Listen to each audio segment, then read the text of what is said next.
Hi guys, today I'm gonna teach you how to change ringtones on WhatsApp. Go to WhatsApp, then just click on this and go to setting.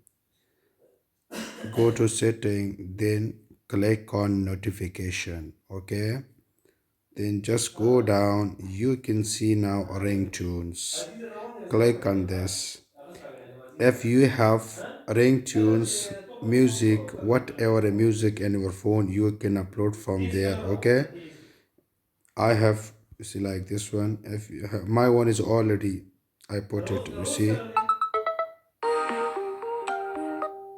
one, I click it. Just click on this. That's it. Thank you.